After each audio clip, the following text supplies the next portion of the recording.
পরিবার পরিবার পরিবার প্রত্যেকটা পরিবার আজ দিশাহারা, কোনো না কোনো ঝামেলা লেগেই আছে।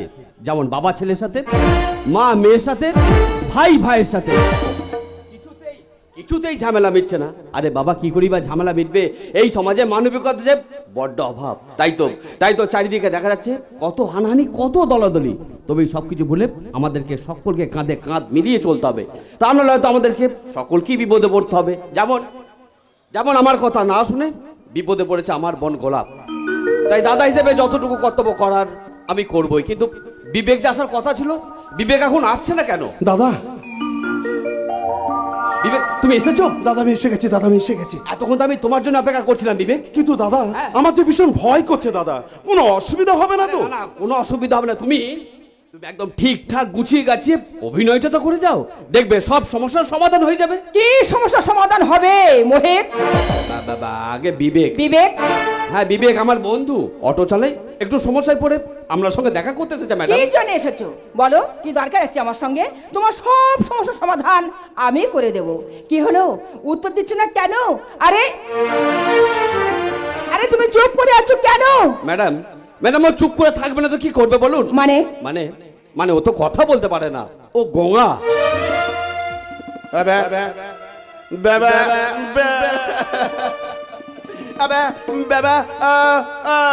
কি বলছো মোহিত? আসলে ম্যাডাম কি হয়েছে, ও তো গোঙা, আর এই কথাটা আপনাকে বলেছি বলে ও ভীষণ লজ্জায় পড়ে গেছে। ও তাই? আরে বিবেক এত লজ্জার কি আছে? আমাদের ম্যাডাম তো গোঙা, আমাদের সেবা করে।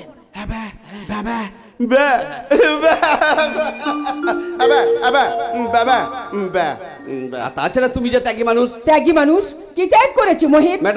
ম্যাডাম আমার বন্ধু ওর ভাইকে ডাক্তারি পড়ানোর জন্য ওর ঘরের সমস্ত সম্পত্তি বিক্রি করার সঙ্গে সঙ্গে এখন কষ্ট করে অটো চালিয়ে ওর ভাই ডাক্তারি পড়া খরচ চালাচ্ছে। মোহিত তোমাকে আর কিছুই বলতে হবে না। আচ্ছা মোহিত, এত কিছু জানার পরে তুমি কেন চুপ ছিলে? তুমি তো জানো মোহিত যে গোগা মানুষদের আমি কত সাহায্য করি, আর সবকিছু জানার পরেও তুমি চুপ ছিলে। হ্যাঁ ম্যাডাম, আমি সবকিছু জানার পরেও চুপ থাকতে বাধ্য হয়েছি। কিন্তু কেন? কারণ ওর বাবা জমিদার আশুতোষ ব্যানার্জি, উনি জীবনে কোনোদিন কারোর কাছে কোনো দান গ্রহণ করেননি। কি বলছো মোহিত? হ্যাঁ ম্যাডাম, তাছাড়া আর একটা কথা আছে, আমার বন্ধুর না বিয়ে ঠিক হয়েছিল, কিন্তু ও বললো ওর ভাই ডাক্তারি পড়া শেষ না পর্যন্ত ও বিয়েই করবে না।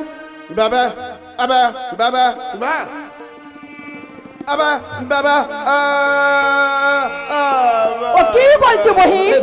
আসলে ম্যাডাম কি হয়েছে, বিয়ের কথা বলছি তো তাই লজ্জায় পড়ে গেছে। আর তাছাড়া ম্যাডাম বলছি ওর ভাই ডাক্তারি পড়া শেষ না পর্যন্ত ও যে বিয়ে করবে না, এটা আমার কাছে সব থেকে বড় আফসোস জানেন। আর কি করি বা ওর ভাইকে ডাক্তারি পড়াবে বলুন? ডাক্তারি পড়া খরচ যে অনেক টাকা। কত টাকা? তাও কম করে 6 লক্ষ টাকা। ঠিক আছে, তোমার বন্ধু ছোট ভাই ডাক্তারি পড়বে আর সব সমস্যার সমাধান আমি করে দেব। ম্যাডাম বলছি ও কি আমরা সাহায্য গ্রহণ করবে? নিশ্চয়ই আমার সাহায্য গ্রহণ করবে।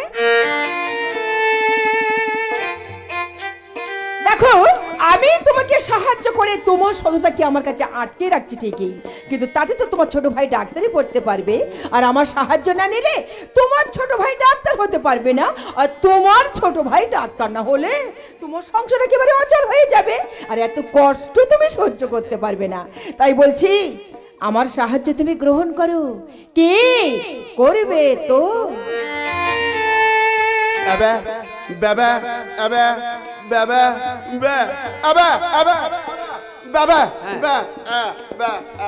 আমাকে তুমি খুশি করলে। আচ্ছা মোহিত, আমি শুনেছি তোমার বন্ধু নাকি ভালো গাড়ি চালাতে পারে, তাই ওর যদি কোনো আপত্তি না থাকে তাহলে আমাদের গাড়িটা চালাবে, মাসে মাসে ওরকে আমি মাইনে দিয়ে দেবো।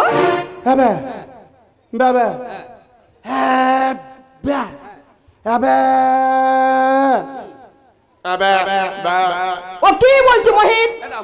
ম্যাডাম ও বলছে ও গাড়ি চালাতে পারবে না। আচ্ছা ঠিক আছে, আরে আমাদের কোম্পানিতে ওকে একটা চাকরি দিয়ে দেব। আরে অটো চালিয়ে ও কত টাকা রোজগার করবে?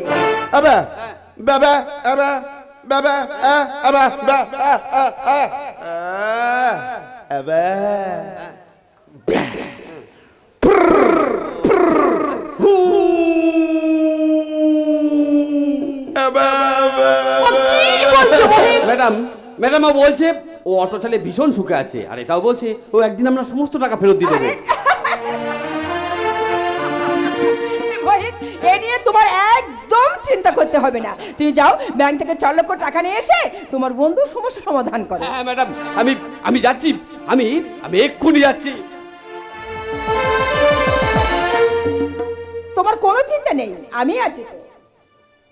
দেখো আমার বাবা এই কথা শুনলে না ভীষণ খুশি হবে। দাঁড়াও আগে ফোন করে বাবাকে বাড়িতে ডাকি, তাহলে তোমার সঙ্গে আমার বাবার দেখাও হয়ে যাবে।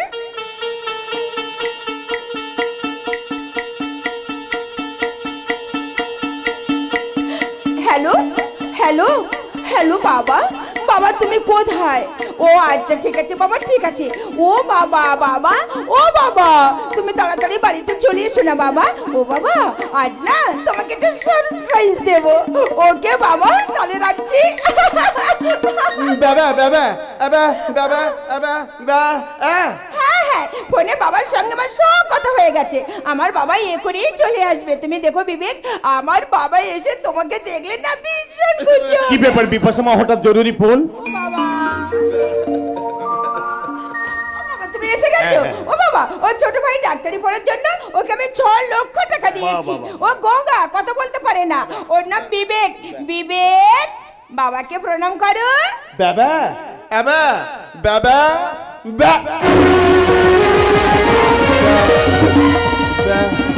বিপাশা, বাবা? একে তুই টাকার ব্যবস্থা করে দিয়েছি? ওরে ভালো অটো চালাচ্ছে। মিথ্যে, সম্পূর্ণ মিথ্যে। এই সম্পর্কে তো ধারণা সম্পূর্ণ ভুল। ওইটা চিটা নির্বাচন করে তোর কাছ থেকে 6 লক্ষ টাকা ঠকিয়ে নিয়েছে। বাবা কি বলছো তুমি? তোমার কথা আমি কিছুই বুঝতে ও পারছি একটা না। ধপ্পাবাজ। বাবা বাবা বাবা, চুপ করো। তোমাকে চালাকি করতে হবে না। বাবা, কি বলছো তুই তুমি? ভুল করেছিস। না জেনে না বুঝে তুই ভুল করেছিস। তোর সরলতা সুযোগ নিতে চাইছে এই ছেলেটা। একটা মিথ্যা নাটক তৈরি করে তোর কাছ থেকে 6 লক্ষ টাকা ঠকিয়ে নিয়েছে। বাবা তুমি মিথ্যা না, বলছো। আমি মিথ্যা বলছি না, সত্যি বলছি। কারণ ও গোগা নয়, ও কথা বলতে পারে। ও অভিনয় করছে, অভিনয়। কি বললে বাবা? বিবেক গোগা নয়? না, গোগা নয়। কয়েকদিন আগে আশ্রমে যাওয়ার পথে আমার গাড়িটা খারাপ হয়ে যায়। কি করবো আমি ভেবে পাচ্ছিলাম না। হঠাৎ ওর অটোতে করে আমি আশ্রমে যাই, আর যেতে যেতে ওর সঙ্গে আমার অনেক কথা হয়েছিল। এটা আমার ভালো করে মনে আছে। কথাটা সত্যি কিনা ওকে জিজ্ঞাসা কর। বাবা বাবা বাবা এই বল বল, তোর সঙ্গে আমার দেখা হয়েছিল কিনা বল, বল বলছি, বল বল। বাবা বাবা বাবা বাবা, অভিনয় করছো, অভিনয় অভিনয় করে আমার মেয়েকে ভোলাতে পারো, কিন্তু এই ভানু প্রতাপ মুখার্জিকে নয়। বাবা তোমার ধারণা ভুল বাবা। তুমি হয়তো অন্য কাউকে দেখেছো, হয়তো বিবেকের মতো দেখছো। অসম্ভব। এই ছেলেটা সেই ছেলে, এটা আমি নিশ্চিত। বাবা তোমার ধারণা ভুল। আর তাছাড়া ও হলো আমাদের মহিদের বন্ধু। না, আমার ধারণা ভুল নয়। এখন আমার মনে হচ্ছে ওই মোহিত একটা চিটা, ওর সঙ্গে যুক্তি করে তোর কাছ থেকে 6 লক্ষ টাকা ঠকিয়ে নিয়েছে। বাবা আমি তোমার কথা মানতে পারছি ঠিক না। আছে, মাত্র 5 মিনিট সময় দে।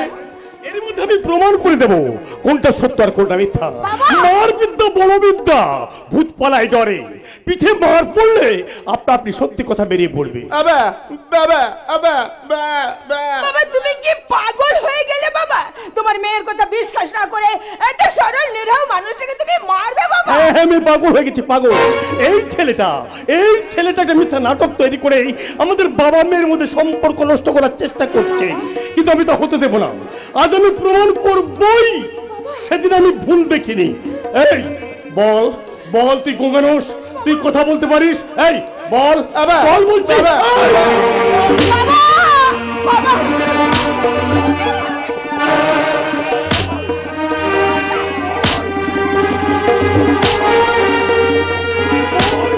আমি বলছি ছাড়ো, ছেড়ে দাও বাবা।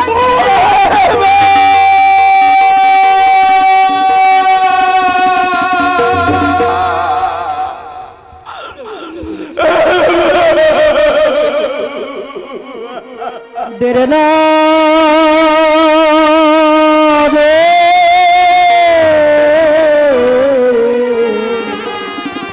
দেরনা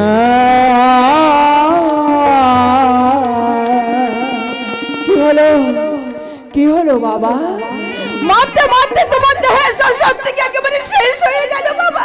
তোমার মেয়ের কথা বিশ্বাস না করে একটা সরল নিরীহ মানুষটিকে তুমি এইভাবে মারতে পারলে বাবা? এবার বলো বাবা, বলো তোমার কাছে কে সত্যি আর কে মিথ্যা? আমি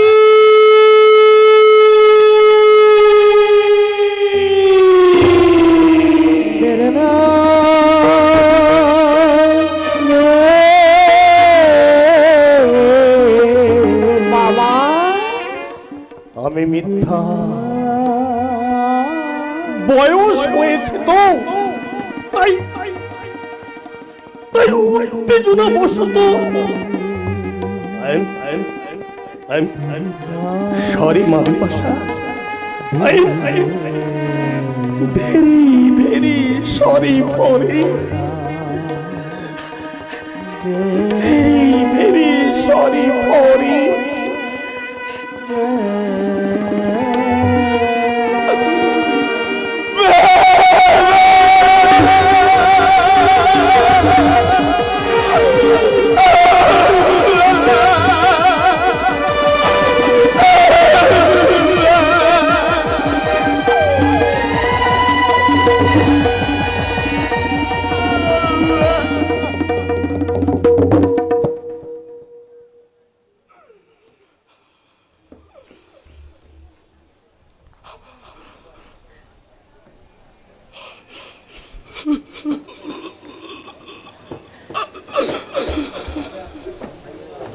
দাঁড়াও বিবেক, দাঁড়াও।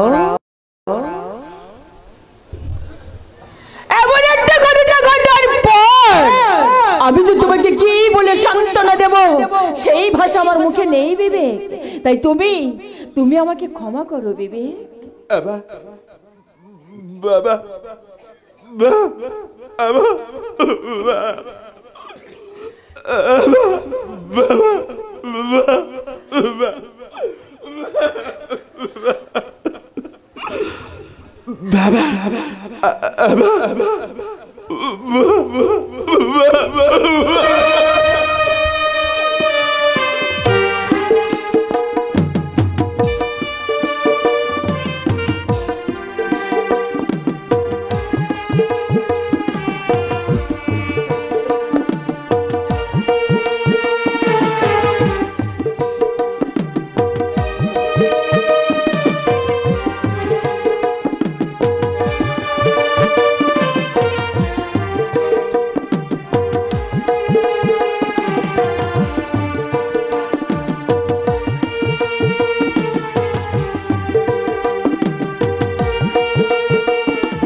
সাবাস বিবেক, তোমার বিবেক নামটা খুব সার্থক।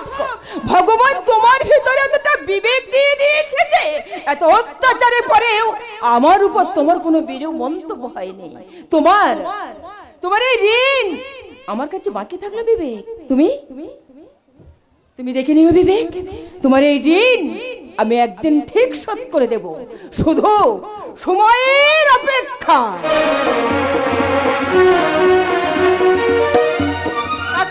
এখন তো বড় খোকা বাড়িতে এলো না, দেখা গো ওদের বাড়িতে গিয়ে গোগার অভিনয় করতে গিয়ে আমার বড় ছেলে আমার ধরা পড়ে যায়নি তো, তাহলে কি হবে আমার বড় খোকা? কি আমার হবে? তোমার বড় খোকা যদি ঠিকঠাক অভিনয় না করতে পারে তাহলে সর্বনাশ হয়ে যাবে। আর তার জন্য দায়ী থাকবে একমাত্র তুমি। বললে তুমি দায়ী থাকবো একমাত্র আমি? হ্যাঁ, তুমি দিনরাত মদ খেয়ে উল্টো পাল্টা করছো। যেখানে যত সম্পত্তি ছিল সব তুমি বিক্রি করে দিলে। ছেলেদের ভবিষ্যতের চিন্তা যদি তোর মাথায় থাকতো না, এরকম ছোট লোকের মতো কাজ তুমি করতে পারতে না। কি বললে তুমি? আমি ছোট লোক? আমি জমিদার আশুতোষ বানাচ্ছি, আমাকে ছোট লোক বলে তুমি কোন অধিকারে? অধিকার তো তুমি আমাকে দিয়েছো। আমি তোমাকে অধিকার দিয়েছি মানে? তুমি দিয়েছো আমার সিঁথির সিঁদুর, হাতের শাখা, এগুলো সব অধিকারের অলংকার। তাহলে কোন মুখে বলছো যে আমার অধিকার নেই? তোমাকে আমি স্ত্রী বলে গ্রহণ করেছি বলে আমি ভেবো না তুমি আমার মাথায় উঠে বসবে। মাথায় কেন মাথায় উঠে বসবো? স্ত্রীর কর্তব্য যতটুকু ততটুকুই করব, কিন্তু কোন স্বামী যদি তার স্ত্রীর সরলতার সুযোগ নিয়ে এই সংসারকে শেষ করে দেওয়ার চেষ্টা করে, তখন তো মাথায় উঠতেই হবে। আমি দেখছি তুমি বড় বাড়াবাড়ি করছো। বাড়াবাড়ি আমি করছি না, বাড়াবাড়ি করছো তুমি। একটা কথা মনে রেখো, আর যদি বড় খোকার কিছু হয়ে যায় না, তার জন্য দায়ী থাকবে একমাত্র তুমি। মা, মা গো, ও মা, তোমার বড় ছেলে এখনো বাড়ি ফেরেনি মা, আমার ভীষণ চিন্তা বলে। এখন বড় খোকা বাড়ি আসেনি, কি দরকার ছিল বলো তো? ওদের বাড়িতে আমার ছেলেকে গোগার অভিনয় করবার জন্য পাঠাবার। ঈশ্বর আমার বড় খোকার জন্য বিপদ না হয়। ওকে তুমি রক্ষা করো ঠাকুর, ওকে তুমি বিপদে ফেলো না, ওকে তুমি রক্ষা করো। মা আমি ফিরে এসেছি। মা ঠাকুর তোমার ডাক শুনেছে, তাই তো আমি গঙ্গার অভিনয় করে পুরো ওস্তাদ হয়ে গেছি। আমি জানি তুই এই জমিদার আশুতোষ ব্যানার্জির ছেলে, তুই কখনো হাততেই শিখিসনি। এই বড় খোকা, ওই ওই ওই ওদের বাড়িতে রে, ওদের বাড়িতে তোকে কেউ সন্দেহ করেনি তো? কে আমাকে সন্দেহ করবে মা? তবে হ্যাঁ, ম্যাডামের বাবা তো আগে আমাকে দেখেছিল। ম্যাডামের বাবা তো জানে আমি কথা বলতে পারি। কি বলছো? কিন্তু আমাকে যখন দেখলো তখন একেবারে অবাক। তারপর আমি এমন অভিনয় করলাম, ম্যাডামের বাবা বুঝতেই পারলো না। মানে মা, ওই পরিস্থিতির চাপে পড়ে এমন গঙ্গার অভিনয় করলাম, ম্যাডামের বাবা তো দূরের কথা, এ দুনিয়ায় কারোর বোঝার ক্ষমতা নেই। এই বিবেক, বিবেক তুমি এমন করে বলছো কেন? তোমার কথার মধ্যে যেন একটা কেমন কেমন লাগছে। আরে না না, ও কিছু না, ও কিছু না। ওর আমার অভিনয় দেখে আমার ব্যবহারে সন্তুষ্ট হয়ে আমাকে অনেক অনেক টাকা বকশিশ দিয়েছে। তুমি সত্যি বলছো? তবে কি মিথ্যা বলছি? আমার বড় খোকা কখনো মিথ্যা বলতে জানে না। এই বড় খোকা, তুই আমাকে 500 টাকা দে তো, এই খুশির দিনে একটু মদ খেয়ে আসি। মদ? এই বড় খোকা, দেখ রে বাবা, দেখ আমার শাড়িটা কেমন হয়ে গেছে, আমাকে কিছু টাকা দিবে বাবা? ওই বাজার থেকে একটা শাড়ি কিনে আনবো। তুমি টাকা নেবে কেন মা? আমি তোমার জন্য ভালো একটা শাড়ি কিনে ঠিক আছে, নিয়ে আসবো। এনে দিস। খুব দামি শাড়ি। ঠিক আছে, এনে তাই দিস। গোলাপ, হ্যাঁ। এই গোলাপ, বলো। তা তোমার কিছু লাগবে না? না গো, আমার কিচ্ছু দরকার নেই, তবে একটা কথা বলবো, তুমি রাখবে? বলো বলো। ওই টাকাগুলো তুমি আমাকে দাও, আমি যত্ন করে রেখে দেবো। কেন কেন? আরে ভবিষ্যতে তুমি যদি ধরা পড়ে যাও, ওই টাকাগুলো দিয়ে আমি ঋণমুক্ত হয়ে যাব। না বড় খোকা, বৌমার কোনো কথা তুই শুনবি না। আমি বাড়ির গার্জিয়ান, টাকাগুলো তুই আমার কাছে দে, আমি রেখে দেব। না রে বড় খোকা, আমি তোর মা, আমি যা বলবো তুই তাই শুনবি। টাকাগুলো আমার কাছে দে, আমি না, তুমি কারোর কথা শুনবে না, ওই টাকাগুলো তুমি আমাকে দেবে, আমাকে। না বড় খোকা, ওরা মেয়ে মানুষ, ওরা টাকা গুছিয়ে রাখতে পারবে না, তুই আমার কাছে দে, আমি রেখে দেব। না না না, আমার কাছে আমি বলেছি, ব্যাস আমাকে দে।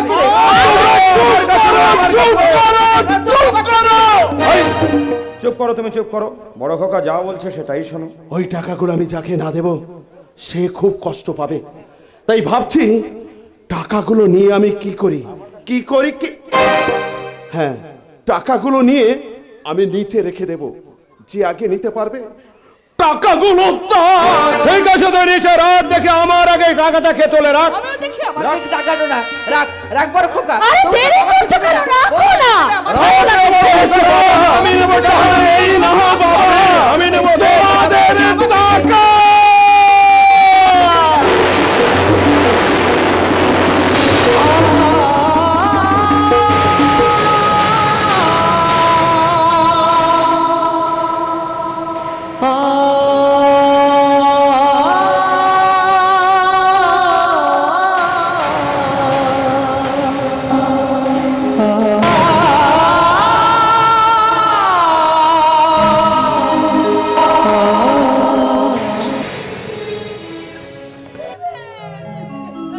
বড় খোকা, এই বড় খোকা, তোর তোর তোর পিঠে এত মারের দাগ,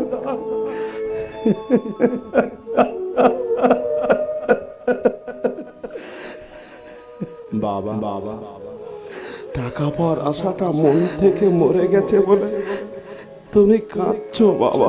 না রে বড় খোকা, না, সেই প্রভু রামচন্দ্র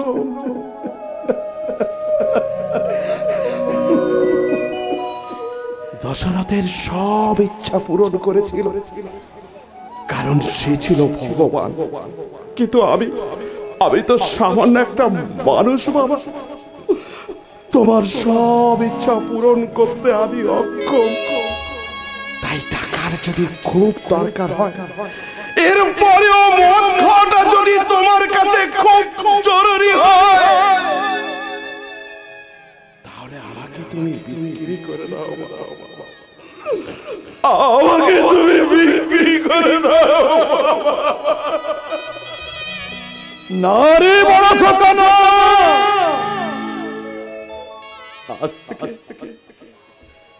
আজ থেকে এই জমিদার আশুতোষ ব্যানার্জি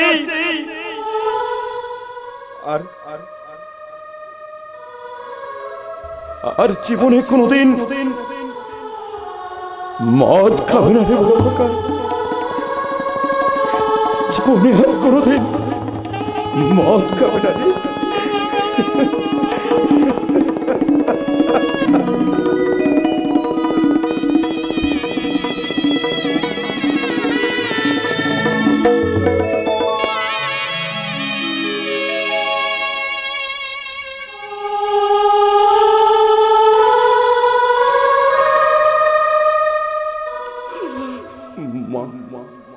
মা, তোমার সব ইচ্ছা পূরণ করা তোমার ছেলের কর্তব্য মা।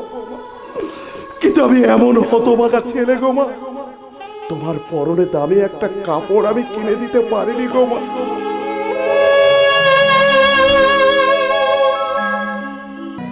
তাই আমাকে আশীর্বাদ নয় মা, আমাকে তুমি অভিশাপ দাও, আমাকে তুমি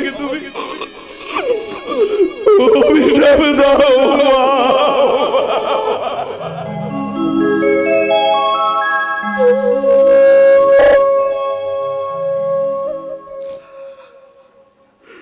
না রে বড় খোকা, না না, মাকে কখনো ছেলেদের অভিশাপ দিতে পারে রে, পারে না রে, পারে না। মা সবসময় জন্য ছেলেদের মঙ্গল কামনাই করে। তাই আজ থেকে তোর কাছে এই শাড়ি তো দূরের কথা, এক ফোঁটা নুনের দাম আমি কোনোদিন চাইবো না রে। নুনের দাম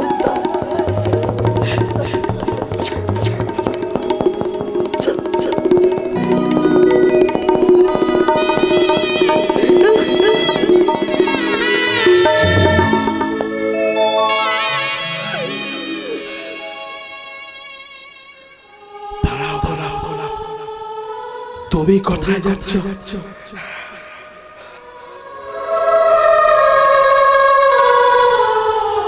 এই পিঠে করে বয়ে আনা টাকাগুলো সব তো তোমার, তুমি নেবে না? আমি জানি তুমি আমাকে এ কথা বলবে। তোমার জন্য তো আমাকে মিথ্যা অভিনয় করতে যেতে হয়েছিল, সেই মিথ্যা অভিনয়ের পারিশ্রমিক তুমি নেবে না গোলা? তাহলে দাও, তোমার পিঠ থেকে ঝরে পড়া রক্তগুলো তুমি আমাকে দাও, আমি আমার গায়ে মেখে নি। না না গোলা, না।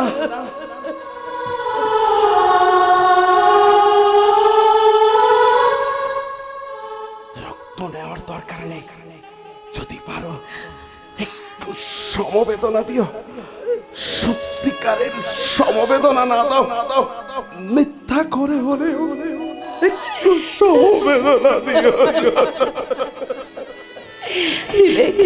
বিবেক, আমি মানছি আমি তোমাকে জেনে শুনে পতনের রাস্তায় ঠেলে দিয়েছি। তুমি কি ভাবছো তোমার কি শুধু একার লেগেছে? আমার লাগে মার খেয়ে তোমার যত না চোখের জল ছড়ছে, তার চেয়ে দেখুন জল ছড়ছে আমার, বিবেক আমার। কিন্তু এরকম অমানুষের মতো তোমাকে মারলো কে?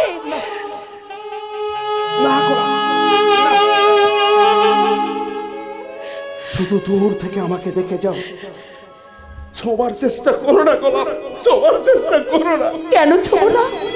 আমি তো তোমার স্ত্রী, তোমার দেহের উপর আমার সম্পূর্ণ অধিকার আছে। তাহলে আমি কেন ছুঁতে পারবো না? সাবিত্রী তার মৃত স্বামীকে যমরাজের কাছ থেকে ফিরিয়ে এনেছিল, আর তুমি একটা মানুষ বেঁচে থাকতে আমাকে তুমি মেরে দিলে গোলা। চুপ করো বিবেক, চুপ করো। আমি যা সহ্য করতে পারছি না বিবেক। আমি যা করেছি সংসারের মঙ্গলের জন্য আর তোমার মঙ্গলের জন্য। তাই তুমি আমাকে যা সাজা দেবে আমি মাথা পেতে নেব। কিন্তু তোমার কাছে আমার একটাই অনুরোধ গো, তুমি তোমার সেবা করা থেকে আমাকে বঞ্চিত করো না বিবেক। আমি তোমার পায়ে পড়ে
না